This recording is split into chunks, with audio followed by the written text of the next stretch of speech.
गव्हाच्या पिठामध्ये बीटाची प्युरी घालून तर बघा अगदी हेल्दी आणि रक्ताची कमतरता भासत असेल तर या पद्धतीने नक्कीच नाश्ता करून बघा।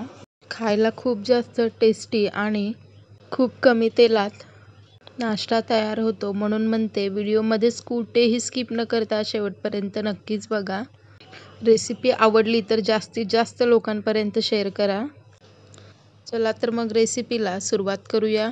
माझं नाव करिश्मा माने, माने रेसिपी सोलापूरमध्ये आपल्या सर्वांचं स्वागत। इथे आहे ना मी 2 कप गव्हाचं पीठ घेतलं आहे। फक्त गव्हाचंच पीठ घेतलं आहे। यामध्ये गव्हाच्या पिठामध्ये चवीनुसार मीठ घालायचे। मीठ हे हाताने छान मिक्स करून घ्यायचं आणि त्यामध्ये आपण मिक्सरला फिरवलेली बीटची प्युरी घालून घेणार आहोत।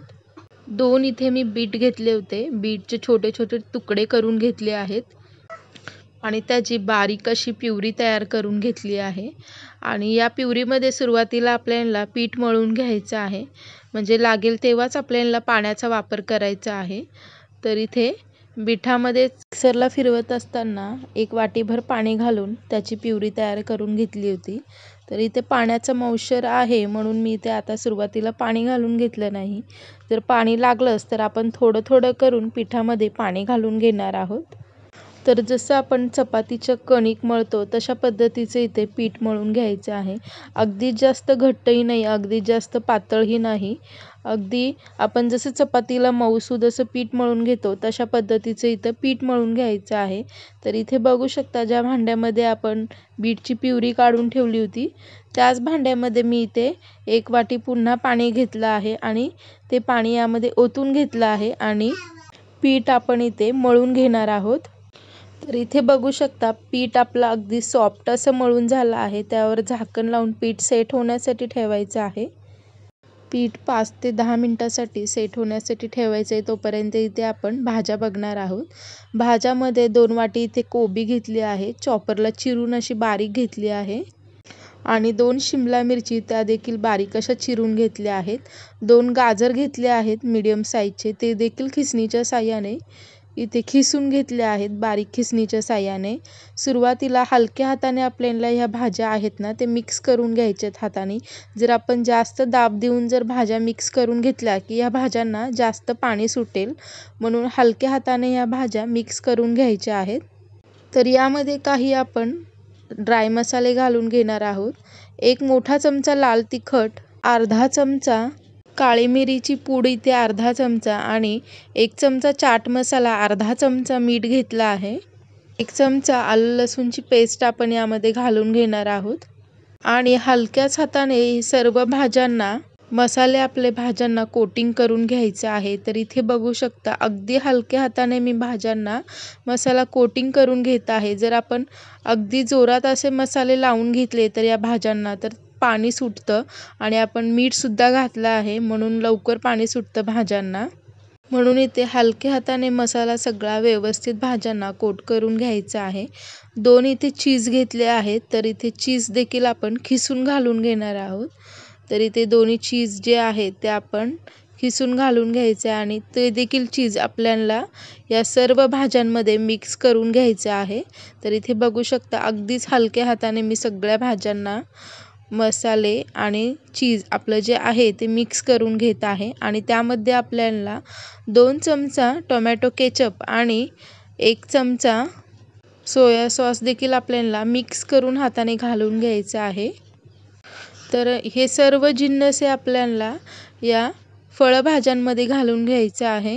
हा नाश्ता खात असताना आपल्याला मंचुरियनचीही चव जाणवेल आणि पिझ्झाचीही चव जाणवेल, अशा दोन्ही प्रकारचे चव ह्या एकाच नाश्त्यामध्ये जाणवतील आणि खूप हेल्दी असा नाश्ता आहे हा। तर इथे आपलं पीठ छान सेट झालं आहे। तर अगदी मऊसूद असं पीठ इथे तयार झालं आहे। 1 मोठी चपाती होईल एवढा इथं मोठा कणकेचा गोळा घेतला आहे आणि आपली चपाती आहे त्यावर मी गव्हाचं कोरडं पीठ लावून चपाती लाटून घेत आहे।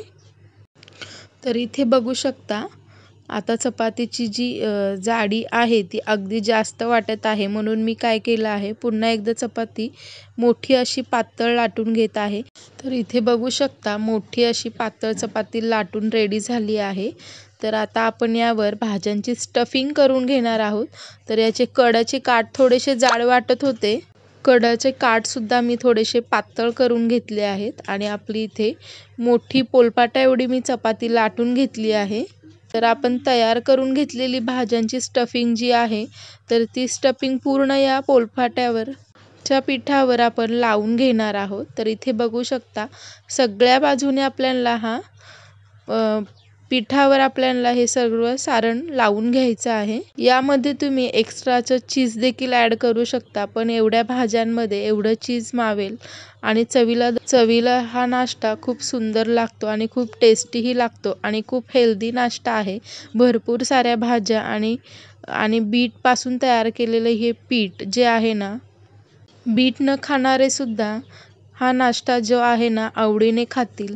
इतका चवीला भन्नाट आणि टेस्टी लागणारा नाश्ता आहे. तर इथे पिठाचा आपल्याला रोल करत जायचं आहे. व्यवस्थितपणे टाईट असा रोल करायचा आहे आणि बाजूच्या कडा देखील छान अशा व्यवस्थित टाईट करून त्याला कडा देखील आपल्याला छान बंद करून घ्यायचा आहे. तर 2 वेळा हाताने पुन्हा एकदा रोल असा खालीवर करून घ्यायचा आहे. तर इथे व्हिडिओ दाखवल्याप्रमाणे चाकूच्या साहाय्याने आपल्याला हा रोल कट करून घ्यायचा आहे. तर 2-2 इंचावर ठेवून हा रोल मी कट करून घेत आहे. इथे बघू शकता 2-2 इंचाचा आकारा एवढा एक रोल आहे आणि एक रोल जो आहे तो आपण कट करून घेणार आहोत. अशा पद्धतीने हा नाश्ता तुम्ही तेलामध्ये सुद्धा फ्राय करून घेऊ शकता. तेलामध्ये फ्राय करून घेत असताना फक्त हलक्या हाताने त्याला दाब द्यायचे. इथे बघू शकता हलक्या हाताने दाब देऊन मी असा हे छोटासा गोळा तयार करून घेतला आहे. म्हणजे याला तुम्ही तेलामध्ये सुद्धा फ्राय करून घेऊ शकता. अगदी कुरकुरीत आणि खस्ते असे कचोरीसारखे असे यांना शेप देत जायचं आहे. आणि जर तुम्हाला हा नाश्ता जो आहे मी आता हा जो नाश्ता आहे तो तव्यावर खरपूस असा भाजून घेणार आहे कमी तेलामध्ये, म्हणून मी इथे हलक्या हाताने ह्याला प्रेस करत इकडे सगळे त्याच्या जे पाकळ्या आहेत ते उघडवण्यासाठी मी हलक्या हाताने दाबून असे मध्यम आकाराचे पाऱ्या तयार करून घेत आहे. तर इथे बघू शकता तुम्ही हाताला थोडंसं तेल किंवा पीठ लावून ह्या पाऱ्या तयार करून घेऊ शकता आणि कडेने जाड असेल तर थोडंसं हाताने प्रेस करत त्याला पातळसुद्धा करू शकता. 2 बोटांच्या मदतीने आपल्याला हा जो नाश्ता आहे तो असा व्यवस्थितपणे तयार करून घ्यायचा आहे. तर अशाच पद्धतीने आपण सर्व नाश्ता रेडी करून घेणार आहोत. तर तुम्ही याला तेलामध्ये फ्रायसुद्धा करू शकता किंवा तव्यावर भाजून घेऊ शकता खरपूस असे. तर इथे मी गॅस पेटवला आहे आणि आपला तवा जो आहे तो गरम झाला आहे. गॅस आपला लो टू मीडियम हीटवर ठेवला आहे आणि एक करून जे आपलं तयार करून घेतलेला मिनी पराठा जो आहे तो बघा तव्यावर घालून घेत आहे मी. एकाच तव्यावर साधारण 8 ते 9 सहज छोटे पराठे बसतात आणि खायला देखील खूप खमंग आणि टेस्टी असे लागणारे इथे पराठे आपण तव्यावर सगळे घालून घेणार आहोत. आणि इथे लो टू मीडियम हीटवर ठेवून गॅस आपल्याला हा पराठा दोन्ही बाजूने छान असे खरपूस असे भाजून घ्यायचे आहे. तर इथे बघा 5 ते 6 मिनटं झाली आहेत आणि एका साईडने पराठा जो आहे तो मी पलटवून घेत आहे. म्हणजे एक साईडची बाजू जी आहे खालची ती छान खरपूस अशी भाजली आहे. आणि हे छोटे पराठे भाजत असताना आपल्याला गॅस लो टू मीडियम हीटवर ठेवूनच भाजायचे आहे. जर आपण गॅस मोठा ठेवून हे जर पराठे भाजून घेतले ते वरून छान शेकल्यासारखे दिसतील पण आतमध्ये ते कच्चे असतील, म्हणून इथे गॅस आपला लो टू मीडियम हीटवर ठेवायचा आहे. आणि 5 ते 10 मिनटामध्ये याला खरपूस असे आपल्याला भाजून हे पराठे खाण्यासाठी तयार होतात. तर इथे बघू शकता त्यावर मी थोडेसे तेल लावून घेतलं आहे. 1 चमचाभर, सुरुवातीला 1 चमचा आणि आता 1 चमचा असे 2 चमचे आपला 2 चमचा तेलामध्ये छान चवीचा आणि भन्नाट असा नाश्ता तयार होतो. आणि तुम्ही मुलांच्या डब्याला सुद्धा अशा प्रकारचा नाश्ता देऊ शकता. मुले भाजी खाण्याचा कंटाळा करतात आणि मग अशा प्रकारे त्यांना पौष्टिक वेगळा आणि नवीन नाश्ता दिला तर डबा देखील आपला संपतो आणि मुलांच्या पोटामध्ये भाज्या गेले याचं देखील आपल्याला समाधान होतं. तर इथे बघू शकता पराठ्यांना थोडीशी लेयर्स देखील आली आहे आणि पराठा अगदी खमंग आणि आतपर्यंत तो शेकला गेला आहे ते बघू शकता. भाज्या देखील या पराठ्यांवर छान दिसत आहेत. हा नाश्ता जो आहे ना नुसताच जरी खाल्ला तरी चवीला खूप टेस्टी लागतो. तुम्ही हवं तर ग्रीन चटणी किंवा सॉससोबत देखील खाऊ शकता.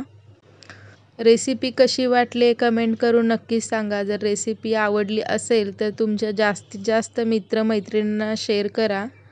रेसिपीचा व्हिडिओ आवडला असेल तर चॅनेलला नक्कीच सबस्क्राईब करा. समोर असलेल्या बेल आयकॉन बटनला प्रेस करून माने रेसिपीचे नोटिफिकेशन सहज असे मिळवा. तुम्ही देखील अशा पद्धतीची घरी रेसिपी नक्की ट्राय करा. खूप हेल्दी आणि टेस्टी अशी रेसिपी आहे. व्हिडिओ आवडल्यास व्हिडिओला एक लाईक नक्कीच करा. चला तर मग पुन्हा भेटूया अशाच नवनवीन व्हिडिओमध्ये.